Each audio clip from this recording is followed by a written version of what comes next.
Major League Baseball's collective bargaining agreement expired on December 1st. As a result, we are now into the first work stoppage for the sport since the 1990s.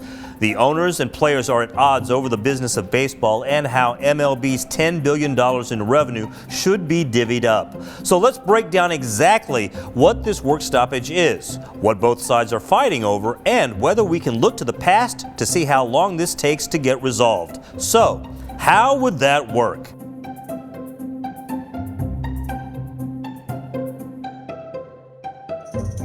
There are two types of labor stoppages, a strike and a lockout. A strike occurs when the labor side, the players represented by their union, put a halt to operations.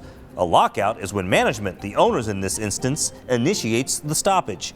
Simply, a strike is a refusal to work and a lockout is a refusal to permit work to be done. Since the new CBA hasn't been agreed upon at this point, the owners have locked out the players and the offseason won't proceed until an agreement is met. So how long will this one last? The pattern has become to control the timing of the labor dispute and try to minimize the prospect of actual disruption of the season, says Commissioner Rob Manfred as he tells the Associated Press. That's what it's about. It's avoiding doing damage to the season.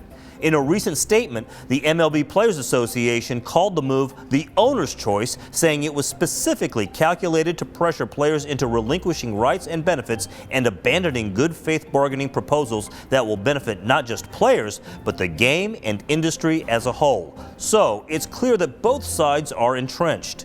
Using history as a guide, the last 4 labor stoppages have been for varying lengths of time. The shortest was a strike of 2 days in 1985 that resulted in 0 lost games. The longest came during the infamous strike of 1994 that canceled the World Series, lasting 232 days and 948 regular season games. Here's what's at stake. The players want to enter free agency sooner than the 6 years of big league club control in the previous CBA. They also want tanking addressed, as well as the notion that MLB incentivizes teams that don't spend money and have no intention to win.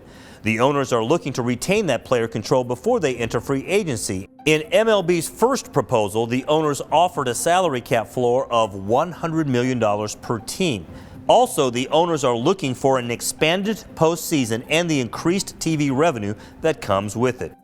So does any of this point us in the direction of a quick resumption to baseball?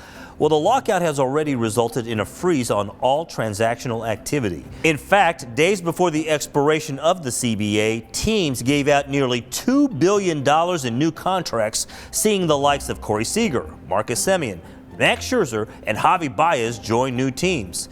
With no further negotiations scheduled between the Major League Baseball owners and players in the near future, we will see which side feels the pressure once the regular season approaches.